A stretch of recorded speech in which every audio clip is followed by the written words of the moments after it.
नमस्ते दोस्तों, प्रीति रसोई में आप सभी का बहुत बहुत स्वागत है। कूलर में बस एक टुकड़ा ये पत्थर का डाल दीजिए, आपका कूलर पूरे रूम को एसी जैसा ठंडा रखेगा।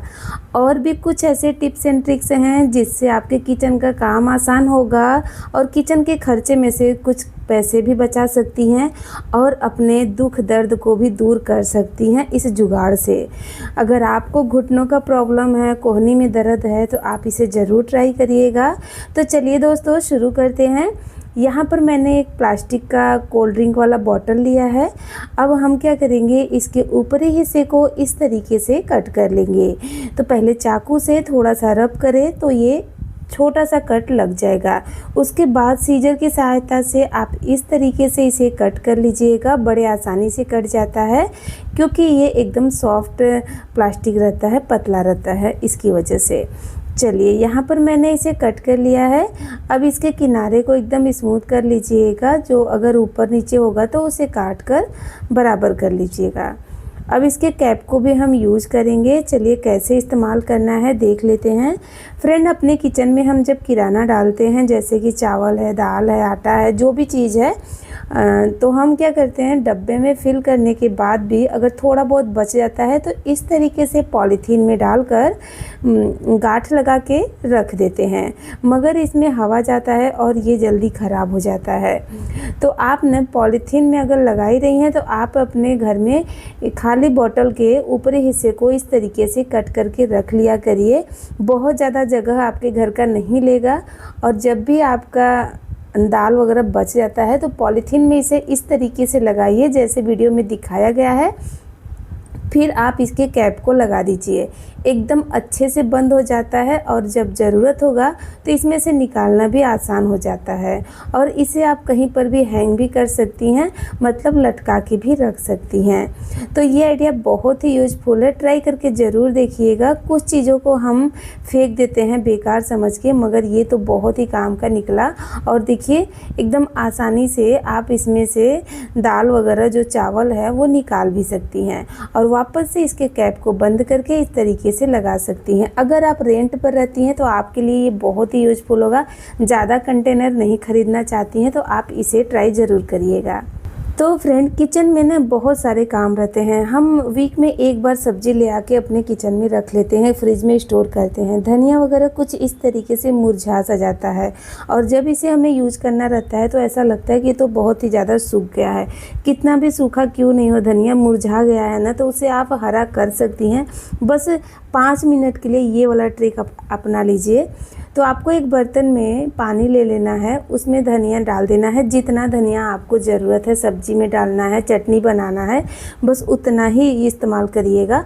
बाकी के धनिया को इस तरीके से कंटेनर में ही रख दीजिएगा फ्रिज में, ताकि वो अगली बार यूज़ करने के लिए एकदम फ्रेश रहे। और यहाँ पर आप देख सकती हैं ये धनिया कम से कम 10 से 12 दिन हो गया है मुझे लाए हुए, ना पीला पड़ा है ना ही बहुत ज़्यादा सूखा है। अब इसे हरा करने के लिए पानी में डिप करके 5 मिनट के लिए छोड़ दीजिए। उसके बाद इसे 3 से 4 बार फिर से पानी से धो लीजिए, क्योंकि धनिया में बहुत ज़्यादा मिट्टी रहता है। तो धनिया के पत्ते पर मिट्टी होने की वजह से इसे हमें 3-4 बार अवश्य धोना चाहिए, जिससे ये अच्छे से क्लीन हो जाए। अब इसे आप इस तरीके से कोई बर्तन में या फिर बास्केट में डालकर रख दीजिए।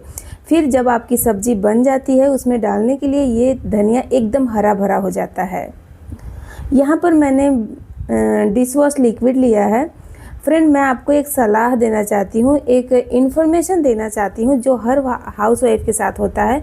अगर हम सही तरीके का डिश वॉश लिक्विड या डिटर्जेंट का इस्तेमाल नहीं करते हैं तो हमारे हाथों में इन्फेक्शन हो जाता है, छाले आने लगते हैं। मेरे मदर इन लॉ को ये हो चुका है। तो मैं यही आपको इन्फॉर्मेशन देना चाहती हूँ कि जो भी आप लिक्विड या डिटर्जेंट या साबुन यूज कर रही हैं अपने बर्तन को धोने के लिए, अपने कपड़े को धोने के लिए, तो आप अच्छे ब्रांड का चयन करें। किसी भी ब्रांड का लीजिए, मगर अच्छे ब्रांड का लीजिए ताकि आपको किसी प्रकार का नुकसान नहीं हो। और इस तरीके की चीज़ें आप बड़े पैकेट का खरीदिए ताकि आपके पैसे भी बचे। बड़े पैकेट खरीदने में हमें कुछ बचत भी हो जाती है। तो आई होप आपको पसंद आया होगा। गैस को ऑन करने के बाद एक पैन गरम करेंगे। पैन में घी या तेल कुछ भी नहीं डालेंगे। अब इसमें डालेंगे हम ये भुना हुआ चना दाल। जो दलिया भी कहा जाता है। और इस चने दाल से सत्तू बनता है। बिहार और यूपी का फेमस रेसिपी जो मकुनी वाला लिट्टी रहता है, भरवा लिट्टी रहता है, वो बनता है। और कलौंजी वगैरह जब हम बनाते हैं जैसे करेले का या फिर बैंगन का, तो हम इसी का बेसन तैयार करते हैं। बेसन को भून के जो तैयार करती हैं सत्तू, उससे अच्छा ये वाला लगता है।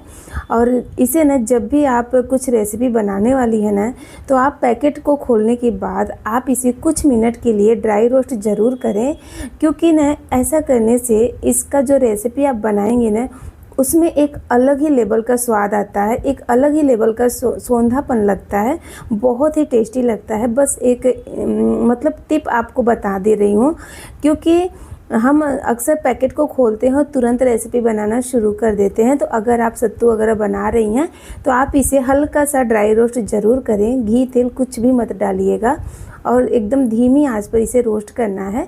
जब इस तरीके से हल्का हल्का ब्राउन जितना आ जाए ना, तो समझ लीजिए कि ये हो चुका है। और इतना करने पर ही आपका किचन क्या पूरा घर एकदम सौंधा सौंधा महकने लगेगा। आपके बगल वाले ज़रूर पूछेंगे ये क्या बना रहे हो, बहुत ही अच्छी खुशबू आ रही है। तो ट्राई करके ज़रूर देखिएगा, आपकी रेसिपी पर 4 चांद लग जाएंगे।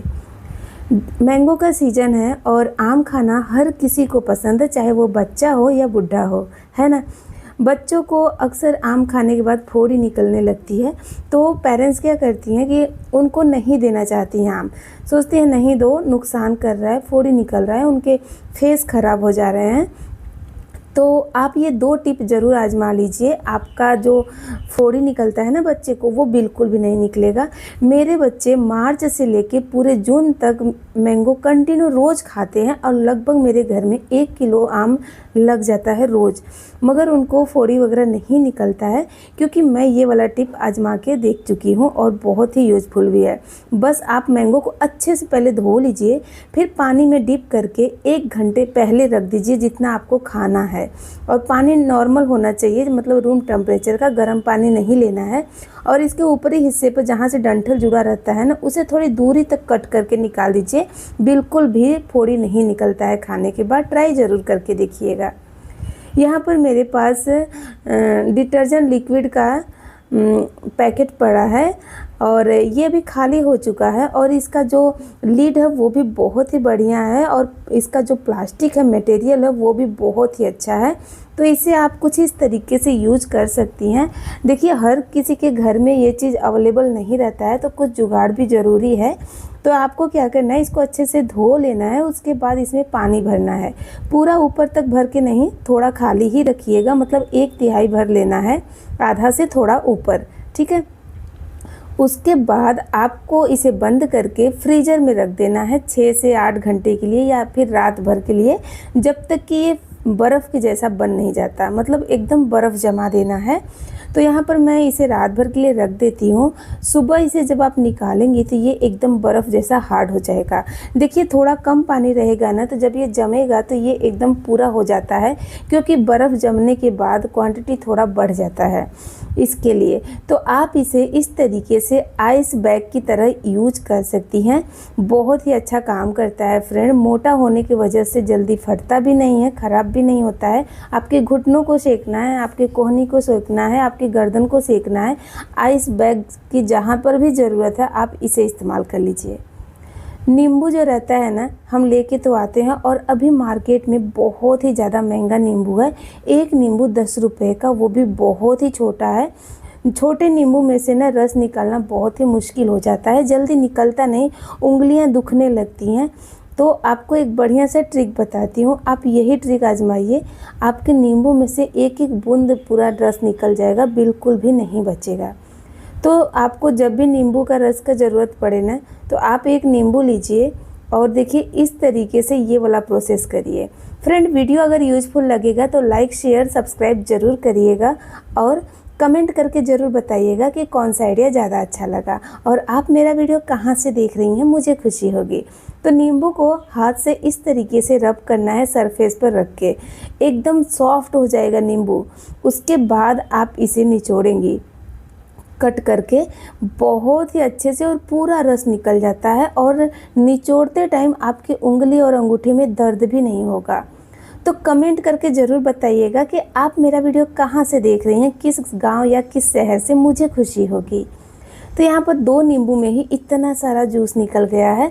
और जो नींबू के छिलके हैं इसे फेंके नहीं, इससे आप अपने नाइफ़ को या फिर कैंची को साफ़ कर सकती हैं। अगर आपके घर में भी कूलर है और कूलर का हवा ठंडा नहीं आ रहा है तो आपको ये ज़रूर करना चाहिए। तो देखिए मेरा जो कूलर है ना, ये एकदम विंडो के सामने मैं रखती हूँ। ये देखिए आपको मैंने दिखा रही हूँ, एकदम अपने स्लाइड के विंडो के सामने रखती हूँ। ऐसे करने से बाहर का ठंडा हवा लेकर कूलर हमें अंदर एकदम कूल करके देता है। और अगर आप खिड़की के सामने नहीं रखोगे तो वही वापस से रूम का ही हवा रूम में देगा, जिससे आपको उमस होने लगेगा।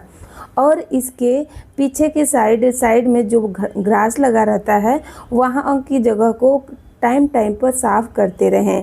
और जब आप इसमें पानी डाल रही हैं तो पानी में ये पत्थर का टुकड़ा ज़रूर डालें, उससे आपके कूलर का ठंडा हवा आपके घर को पूरा एसी बना के रख देगा, मतलब एसी जैसा ठंडक कर देगा। तो ये पत्थर का टुकड़ा सिर्फ 2 रुपये का मिलता है और 2 रुपये में आपके रूम में एसी जैसा ठंडक मिलेगी सिर्फ कूलर से। आप चाहे तो आगे की साइड से भी पत्थर के टुकड़े को डाल सकती हैं, जैसे कि इस तरीके से। मैं इधर से ही डाल देती हूँ क्योंकि ऊपर से वो पीस के डालना पड़ता है, क्योंकि हमारे कूलर में पानी यहाँ से डालते हैं तो ये ऐसा बड़ा नहीं जाएगा, इसके लिए मैं पीस के डालती हूँ या फिर आगे से ही ये टुकड़ा डाल देती हूँ।